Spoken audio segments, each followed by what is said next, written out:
Shalom, Bapak Ibu Saudara. Kita teruskan renungan kita mengenai Injil Kerajaan. Kita sudah masuk kepada tema kecil mengenai penghakiman gereja. Dan kita sudah bicara penghakiman gereja yang ditulis secara khusus dalam surat-surat Paulus. Dan kemudian hari ini kita akan bahas penghakiman gereja yang secara khusus dalam Matius 23, 24, 25 ya. Yang bicara tentang eskatologi kedatangan Tuhan.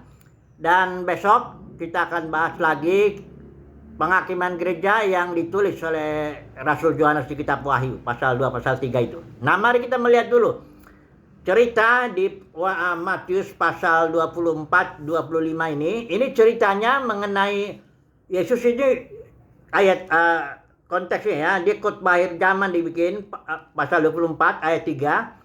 Ketika Yesus duduk di atas bukit Zaitun, datanglah murid-muridnya kepadanya untuk bercakap-cakap sendirian dengan dia. Jadi konteksnya ini Yesus sedang sendirian lah bercakap-cakap dengan murid-muridnya.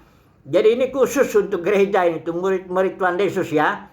Nah, ini kita nggak bahas ini Yesus memberikan tanda-tanda kedatangannya. Ini bicara eskatologi, hal-hal akhir. Ya, kita nggak bahas itu, tapi kita akan bahas tiga bentuk perumpamaan ya yang akan terjadi pada waktu kedatangan Tuhan itu. Ya, karena kita tahu Tuhan Yesus datang, biasa disebut dua kali, untuk menghakimi gerejanya. Nah, apa yang akan terjadi itu yang dibahas di sini. Ya, di pertama perumpamaan di sini judulnya ya, perikopnya perumpamaan tentang hamba yang setia dan hamba yang jahat ya. Itu Matius 24 ayat 45 sampai yang 51. Kemudian ada di pasal 25 dua lagi perumpamaan. Gadis bijaksana, gadis bodoh, dan perumpamaan talenta. Kita nggak bahas dulu penghakiman yang terakhir ini, yang perikop yang berikut ini ya. Ini tiga aja dulu ya. Ingat ya, tiga-tiganya ini ditujukan kepada murid-murid Yesus. Karena ini pembicaraan ini diantara istilahnya orang dalam lah ya. Pembicaraan antara Yesus dengan murid-muridnya ya, bukan Yesus sedang ngajar orang banyak, bukan begitu. Nah, yang pertama dan juga istilah-istilahnya ini kelihatan bahwa ini adalah murid Tuhan. Pertama disebut hamba. Yang kedua nanti kita lihat gadis itu ya. Yang kalau yang ini hamba juga, yang talenta itu ya. Hanya nanti kita lihat bedanya dulu. Oke lah, kita lihat dulu yang pertama ini. Hamba yang setia dan yang jahat. Ini dikatakan ketika kedatangan Tuhan ada hamba yang dia menjalankan tugasnya, memberi makanan, ya, melayani, memberi makan, berikan firman, beri roti, kira-kira begitu ya. Kemudian ada satu lagi hamba yang ayat 49, Tuhan, dia bilang ini memang jahat nih. Tuanku tidak datang-datang, Tuhan, dia menyebut Tuanku, ini emang murid tuh, benar-benar murid Tuhan Yesus ini. Dia Tuanku tidak datang-datang, lalu dia mulai memukul. Yang menghantam hamba-hamba lain, ya hamba Tuhan yang lain, makan. Kedua dosanya makan minum dengan bersama-sama dengan pemabuk-pemabuk, artinya hidup hedon. Dari pelayanan cari untung, ya makan uang dengan apa semuanya, barangkali ada korupsinya juga. Pendeknya hidup untuk perutnya aja gitu loh ya. Ini bukan harus mabuk dalam arti minum alkohol gitu, bukan begitu, minum whisky bukan begitu. Mabuk itu artinya hidup untuk perutnya, untuk kesenangannya. Ya emang dia melayani untuk cari untung aja gitu ya. Ini dia nih hamba yang jahat ini ya. Nah, setelah lihat ketika Tuhan datang, penghakiman kepada hamba yang jahat ini ya, kalau yang baik dia langsung dibilang dibilang ayat 46, berbahagialah hamba yang didapat Tuhan yang melakukan tugas itu ketika Tuhan datang. Aku berkata kepadamu, sesungguhnya Tuhan itu akan mengangkat hamba yang setia ini, yang selalu memberi makan pada tugasnya dijalankan, mengangkat dia menjadi pengawas atas segala miliknya. Itu upahnya, ya, menjadi pengawas atas milik Tuhan. Tetapi yang kedua untuk hamba yang jahat ini, yang sudah hidup hedon, yang cari keuntungan dari pelayanan, juga untuk udah gitu memukul hamba-hamba Tuhan yang akhirnya mengkritik, ngomong apa sebagainya gitu. Ayat 51 saya baca dulu ya. Dan akan membunuh dia dan membuat dia senasib dengan orang-orang munafik. Di sanalah akan terdapat ratapan dan kertakan gigi. Saudara lihat ya, orang-orang munafik ini bukan ditujukan terutama kepada pelacur, pembunuh, garong itu. Enggak, itu orang-orang nggak munafik itu. Pelacur mah dia ngaku aja, saya memang pelacur. Ya, PSK yang ngaku dia. Atau garong, atau apa, preman-preman di pasar itu.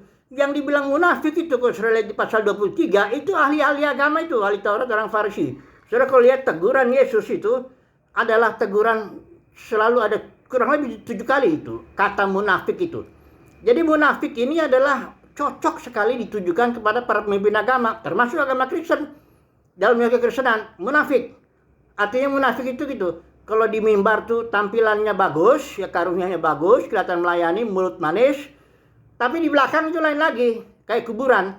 Soalnya kalau kuburan itu di atas itu bagus sekali gelarnya, bahkan fotonya semuanya dibikin lah. Bagus, kadang-kadang dibikin rumah yang begitu bagus. Tapi 2 meter di bawahnya itu kan tulang belulang, bau busuk semuanya kan. Kayak begitulah itu. Ini hamba Tuhan ini ya. Munafik dia. Melayani, tampilannya bagus. Dalam batinnya barangkali dia cinta uang, cinta jabatan, cinta hormat manusia. Orang munafik ini ditujukan kepada para pemimpin agama ya. Bukan garong, pelacur atau apa. Enggak, mereka itu enggak munafik. Biasanya mereka terang-terangan aja. Gue garong gitu. Dari tampang itu udah kelihatan ya. Oke lah. Jadi penghakiman sudah jangan bilang, oh nanti para pendeta atau pelayan Tuhan atau semuanya lolos ya. Pokoknya tinggal dapat upahnya.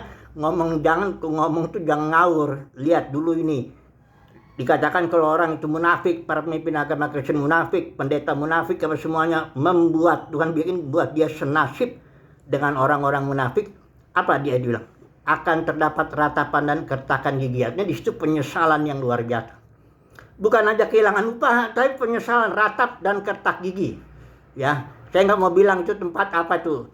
Yang jelas tidak enak lah itu tempatnya ya. Disitulah tuh hamba Tuhan tempatnya ya. Jangan sudah pikir oh semuanya diangkat ke surga, nun jauh di sana nyanyi-nyanyi aja. Ngawur itu ya. Oke, berikutnya lagi. Gadis bijaksana, gadis bodoh. Kita cepat aja lah. Ini semuanya nih sedang, ini perhatikan ayat 25. Pada waktu itu hal kerajaan sorga, ini sedang bicara soal kerajaan sorga. Gadis bijaksana, gadis bodoh ini sama-sama menantikan mempelai, yaitu Kristus, kedatangan Kristus. Hanya yang satu kan bawa pelita, yang ini nggak bawa minyak gitu ya. Yang ini bawa persediaan. Ya minyak itu bisa kita ambangkan Roh Kudus lah. Yang gadis yang bijaksana ini selalu dia bernyala-nyala rohnya, melayani Tuhan, mengikut Tuhan kemana saja Tuhan pergi dan sebagainya gitu. Kalau yang bodoh ini ikut Tuhan sebentar aja, tapi nanti udah gitu ya udah minyaknya sudah habis ya. Ketika Tuhan datang, yang gadis yang bodoh 5 itu ditolak. Nah ini siapa gadis bodoh ini? Banyak orang bilang gadis bodoh itu orang belum lahir baru. Loh gimana? Ini namanya juga dua-duanya gadis, ingat ya. Bukan 5 gadis bijaksana, 5 janda bodoh. Enggak, ini sama-sama gadis. Sifat dasar mereka gadis. Gadis itu di Alkitab, itu perawan, itu gereja. Paulus bilang, aku menghadirkan kau sebagai peran suci kepada Kristus ya. Nah, kedua, mereka itu sedang menunggu Tuhan Yesus. Ini bukan orang berdosa yang di luar Kristen. Enggak, ini orang lahir baru sama-sama yang 10 ini. Sama-sama menunggu mempelai kok. Ya, orang berdosa mana mungkin menunggu kedatangan Tuhan Yesus ya. Jadi ini dua-duanya nih, kelompok 2 kategori ini sama-sama orang Kristen lahir baru. Penuh Roh Kudus. Kalau ini kan udah ada minyaknya, hanya nggak selesai aja minyaknya habis gitu ya. Nah, jadi saudara lihat nih. Ketika Yesus mendatang sebagai hakim, dia menegakkan kerajaannya di bumi. Ada kalau ini separuh lah ya, katakanlah 50% itu ditolak itu orang Kristen yang lahir baru, yang penuh roh ya. Karena rohnya ternyata nggak selesai ya, nggak sampai akhir. Oke, satu lagi talenta. Ini juga hamba juga ya, dipercayakan. Ada yang 5 talenta, ada yang 2 talenta, ada yang 1 talenta. Yang 1 talenta jangan bilang itu bukan orang Kristen. Enggak, ini sama-sama hamba. Dipercayakan 5, yang 5 ini mengembangkannya, talentanya menjadi 10, 100% tuh kan. Yang 2 ini mengembangkannya menjadi 4, 100% juga. Yang 1 ini, nah ini dia malas ya. Dikatakan di sini dia hamba jahat, ayat 30 ya. Tampakkanlah hamba yang tidak berguna. Jadi udah dikasih karunia, dia nggak kembangkan si hamba yang 1 talenta ini. Sehingga dia tidak berguna. Di tempatnya dilempar kemana di hamba Tuhan ini? Ke dalam kegelapan yang paling gelap. Terus saudara pikir orang Kristen semuanya nanti diangkat ke surga sana. Lu jauh di sana, nyanyi-nyanyi aja kerjanya, bayi-bayi rohani kayak mau apa kayak, pokoknya lahir baru aja. Sekali percaya tetap, sekali selamat tetap selamat. Itu omong-omon pendeta itu, nyenang-nyenengin telinga orang. Nanti kalau di hari penghakiman ternyata ini lihat, hamba yang nggak berguna ini, nggak ngembangin talenta, satu talenta ini, masuk ke dalam kegelapan yang paling gelap. Ini nggak menakut-nakutin. Inilah perkataan kebenaran. Inilah yang Alkitab nyatakan kepada kita. Itu sebabnya kita kalau begini kan jadi semangat. Oh Tuhan, aku mau sungguh-sungguh lah ikut Tuhan. Jangan main-main, ya. Karena Tuhan itu hakim yang adil. Dia emang nggak peduli mau di dunia ini itu orang hebat, Tuhan hebat. Oh pendeta terkenal, populer, kaya, jemaat pengikutnya banyak. Dia apa? Nggak peduli itu. Di Matius 7 ayat 21-23 juga ada orang itu, ini mirip-mirip nih. Bukankah kami sudah bernubuat demi namamu, ngusir setan demi namamu, melakukan banyak mujizat demi namamu? Tuhan Yesus bilang, betul, memang engkau melakukan ini ketiga hal ini demi namaku. Tapi engkau melakukan anomia istilah Yunani itu lawlessness, ketiadaan hukum. Engkau melanggar hukum kerajaan sorga. Jadi saudaraku, ini bukan kata-kata menakutkan, tapi ini justru kata-kata kebenaran. Inilah kabar baik kerajaan sorga itu. Kalau saudara mendengar yang ngomong selamat pasti selamat, itu Injil yang lain itu, omon-omon itu. Omon-omon para pendeta yang mau nyeneng-nyenengin telinga aja. Kenyataannya begini kok nanti di pengadilan Kristus itu. Ya, yang satu ditinggikan, yang satu direndahkan. Yang satu dipermuliakan, sebagian lagi kegelapan yang paling gelap. Ya. Oke, itu dulu ya. Nanti kita sambung lagi penghakiman yang dari surat-surat Yohanes. Haleluya. Amin.